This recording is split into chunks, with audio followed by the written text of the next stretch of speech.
صبح ہوئی تو اس نے وزیروں کو طلب کیا۔ وزیروں نے کہا کہ اس شخص کی کھال ادھیڑی جائے، آپ ہی دماغ ٹھکانے آ جائے گا۔ راجا نے اجازت دی۔ سکندر بوالدہ پر تعظیمات کی بارش کر دی گئی، لیکن وہ یہی کہتے رہے میرا مرشد آنے والا ہے۔ سکندر بوالدہ پر وحشیانہ تشدد جاری رہا۔ تقریباً روزانہ ان پر تعظیموں کی بارش کی جاتی تھی، لیکن آپ کے ہونٹوں پر ایک ہی نعرہ جاری تھا۔ سندھ کا علاقہ حضرت شہباز قلندر کے لیے انجان تھا۔ آپ شاہاں کے زبان اور ثقافت سے واقف نہیں تھے، اس کے باوجود آپ سرزمین کی سندھ کی طرف تشریف لے آئے۔ حالات کا مشاہدہ کر کے آپ نے کسی ایک جگہ مستقل سکنیت اختیار کرنے کا ارادہ ترک کر کے آپ پہلے ارد گرد علاقوں میں تبلیغی دور کا آغاز کیا۔ آپ نے ٹھٹھر کے قریب آرائی کے مقام پر ایک بزرگ پیٹ سے ملاقات کی۔ یہ بزرگ ایک پہاڑی کے غار میں مصروف عبادت رہتے تھے۔ حضرت لال شہباز قلندر اسی غار میں آپ سے ملاقات کی اور کامرانی کی دعا لے کر رخصت ہوئے۔ آپ نے سندھ کے گاؤں ریحان میں بھی کچھ دن قیام فرمایا تھا۔ بعد میں یہی گاؤں حضرت رکن الدین ملتانی کی نسبت سے رکن پور کہلایا۔ جب حضرت لال شہباز قلندر اس گاؤں میں تشریف لے گئے تو اس کی زمین بنجر تھی، پھر اللہ نے آپ کی برکت سے اس زمین کی سرشت بدل ڈالی۔ علاقہ آباد ہو گیا۔ سرسبز شادابی کی وجہ سے بنجر زمین بھی خزانے اگلنے لگی۔ کراچی کے قریب منگولا پیر کا مزار ہے۔ بعض روایت کے مطابق صاحبہ مزار حضرت فریل الدین گجے شکر کے خلیفہ ہیں۔ اسی پہاڑ پر لال شہباز قلندر کے نام سے ایک بستی آباد ہے۔ بعض لوگ کہتے ہیں کہ حضرت لال شہباز قلندر یہاں تشریف لائے اور کچھ عرصہ قیام کیا۔ آپ کی ایک چلا گاہ حیدرآباد کے نزدیک گنجینا ٹکر کے نزدیک ٹنڈو غلام حسین بھی موجود ہیں۔ مشہور ہے کہ آپ یہاں چلا کش ہوئے تھے۔ آپ نے حیدرآباد کے اطراف میں بھی کئی تبلیغی دورے کیے تھے۔ یہ بھی ایک روایت کے دوران سیاحت قلندر پاک نے پاٹ شہر میں حاجی اسماعیل منور سے ملاقات کی تھی۔ پاٹ دراصل سندھ کا ایک قدیمی شہر تھا۔ بہت سے علماء کرام دور دراز کی مسافت طے کر کے اس شہر میں آتے تھے۔ قدیم تذکروں میں اس شہر کو اسی وجہ سے قبطہ اسلام کہا جاتا تھا۔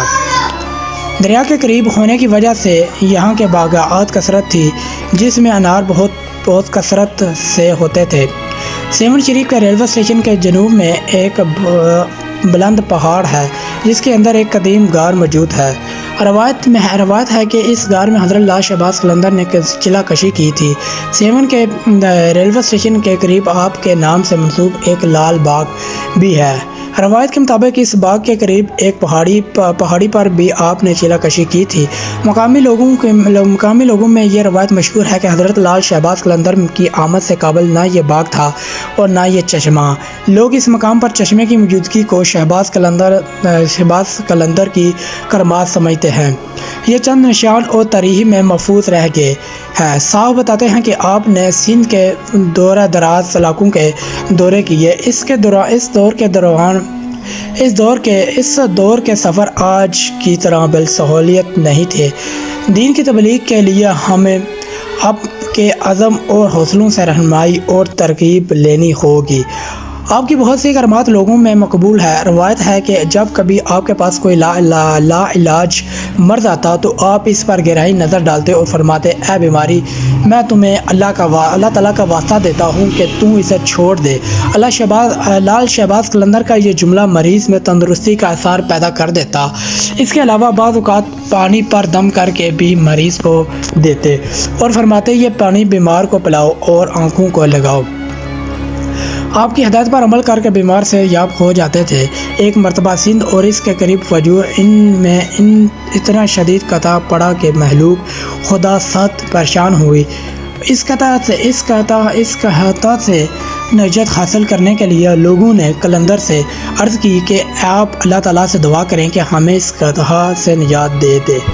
حضرت لالا شہباز قلندر بارگاہ آزادی میں دعا کی. ابھی دعا میں مصروف ہی تھے کہ بارش شروع ہو گئی اور اتنی شدید بارش ہوئی کہ تمام خشک کھیت بھی پانی سے بھر گئے، ندی نالے پر ہو گئے اور ملوک خدا نے سکون کا سانس لیا.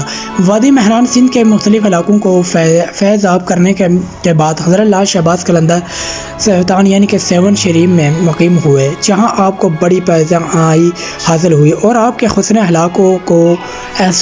اخلاق کی بہت دور دور تک شہرت ہو گئی.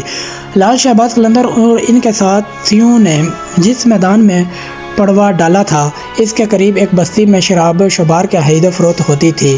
درویش کی پڑواؤں کی وجہ سے اس کی بستی کے مکینوں نے خوف محسوس کیا اور راجا کے پاس جا کر ان کی شکایت کی. ان لوگوں کو داغا سن کر راجا غصہ سے تلما اٹھا. اس نے بہت مغرور لہجے میں اپنے کوتوال کو حکم دیا کہ ان مسلمان فقیروں کو بےعزت کر کے اس کی ریاست سے نکال دیا جائے. راجا جیرا جی کے سپاہی گڑیوں پوشیوں کے خیمے میں داخل ہوئے اور انہیں حکم یعنی کہ سیون کا حکم سنایا.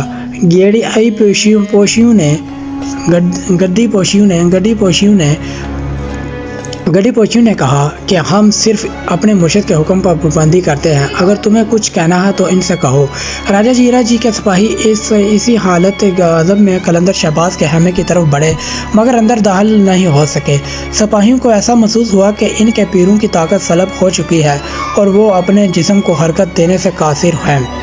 پھر جب سپاہیوں نے واپسی کا ارادہ کیا تو ان کی ساری طاقت بحالی ہو گئی. سپاہیوں نے دوبارہ خیمے میں جانے کی کوشش کی کہ اس میں بھی ان کے ساتھ ایسا ہی ہوا.